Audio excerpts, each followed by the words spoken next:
Vamos lá, hoje a gente vai falar um pouco sobre terapia de reposição de testosterona, tá? A gente sabe que a nível testicular, o testículo normalmente produz entre 5 a 7 miligramas de testosterona por dia, no que equivale a 350 a 900 nanogramas por decilitro, tá?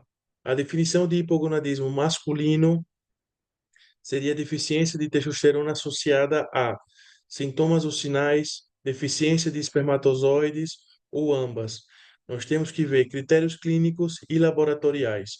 É fundamental definir as causas e fatores externos relacionados, tá? Então, as regras principais quando falamos sobre hipogonadismo masculino é justamente confirmar o diagnóstico, determinar a causa e expor os riscos. Existem vários sintomas na questão do hipogonadismo masculino.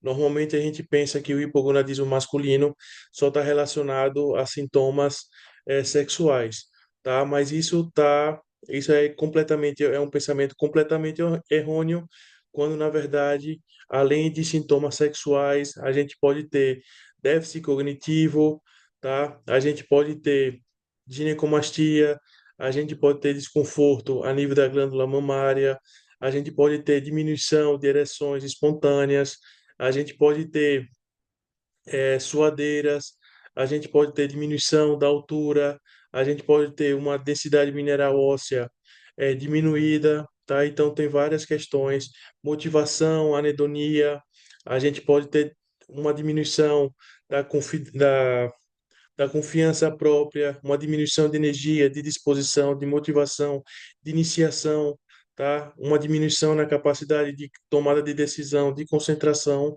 e de memória, tá? Na definição do hipogonadismo masculino, normalmente isso vai variar com a experiência clínica de cada paciente. A gente vai perceber que existem pacientes que com 300 nanogramas por decilitro não tem nenhuma sintomatologia, e existem pacientes que com 400 nanogramas por decilitro estão completamente sintomáticos. Isso vocês vão perceber com a prática clínica de vocês, tá? Existem dois consensos, o consenso de urologia e o consenso de endocrinologia, que eles diferem na questão dos valores de corte, porém, eles estão de acordo que o paciente tem que, sim ou sim, tem que apresentar sintomas e sinais de hipogonadismo, como a gente já mencionou posteriormente. Lembrando que, às vezes, os pacientes eles podem ter um nível alto de testosterona total, porém, eles podem ter SHBG alto.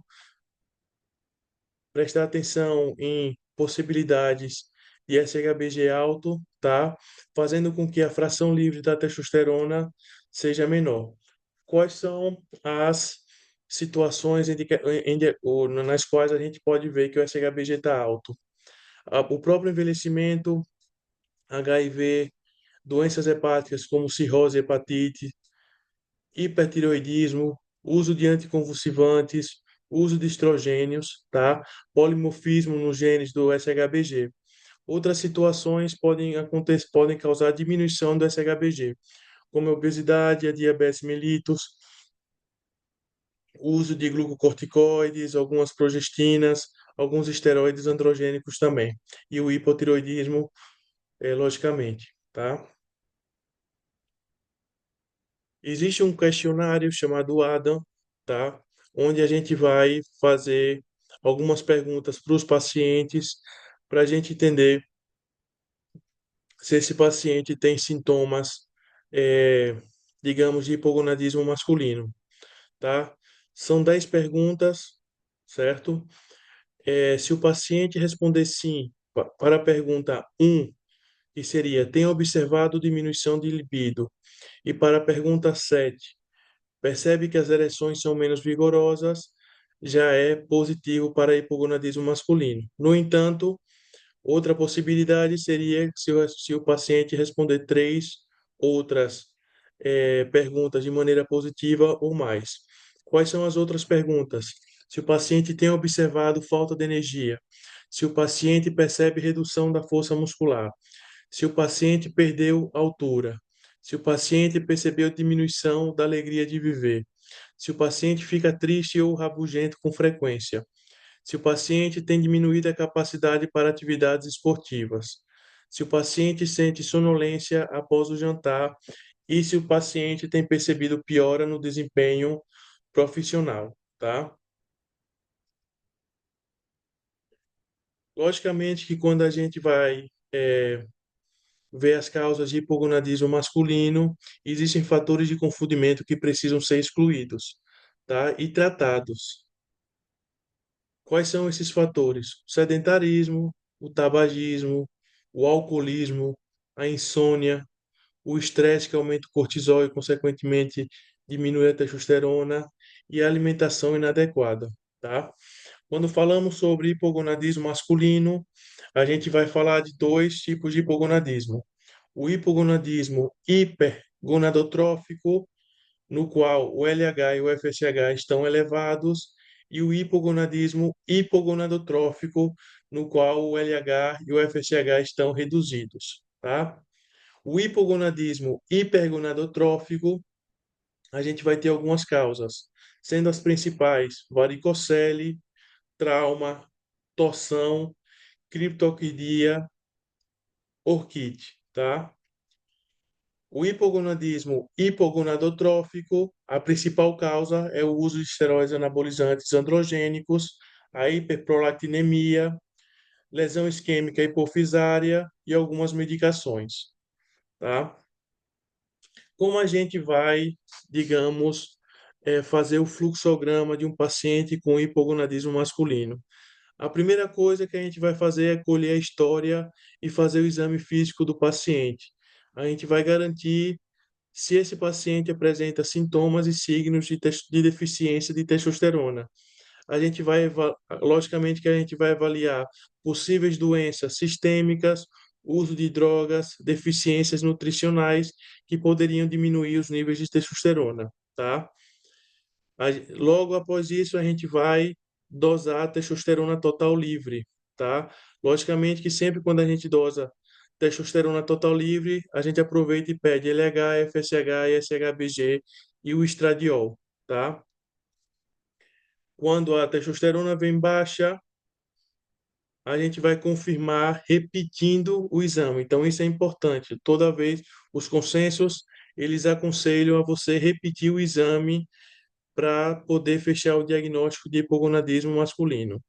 Repetindo o exame, dando novamente valores baixos, a gente confirma o, o diagnóstico de hipogonadismo. Logo após isso, a gente vai ver se é um hipogonadismo secundário ou se é um hipogonadismo primário.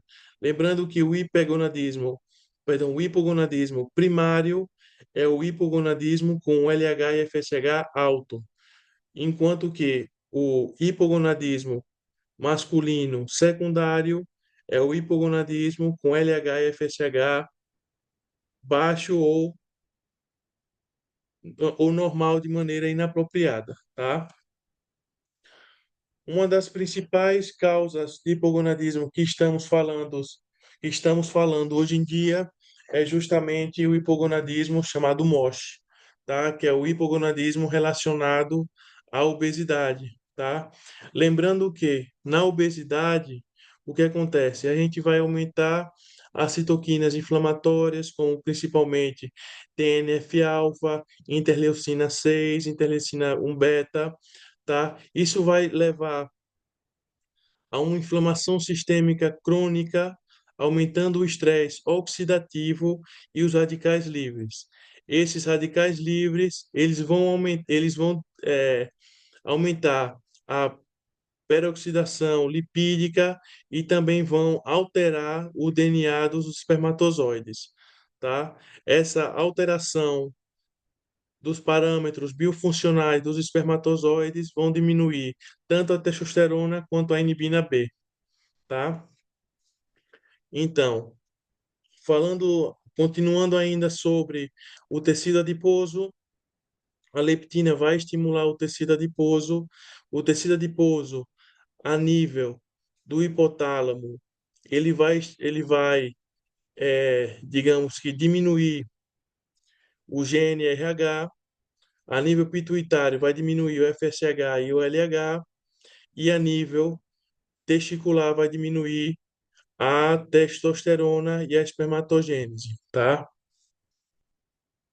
Então, só para a gente fechar essa parte da obesidade, a obesidade ela vai aumentar a atividade da aromatase, até porque quanto mais tecido adiposo a gente tiver, maior vai ser a conversão de testosterona para estradiol, tá? A obesidade ela vai causar resistência insulínica, no qual quanto maior a insulina, menor vai ser HBG, tá? Vai causar uma inflamação sistêmica e vai causar modificações epigenéticas, principalmente a nível dos espermatozoides, levando a uma infertilidade masculina.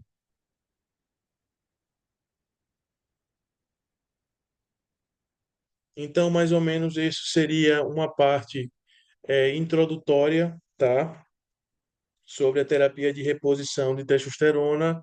No próximo vídeo, a gente vai falar sobre como é feita a modulação, como é feito, digamos, quais são os valores óptimos durante a terapia de reposição hormonal e vamos aprofundar um pouco sobre a sintomatologia, riscos cardiovasculares, se é seguro ou não, contraindicações, estudos e etc.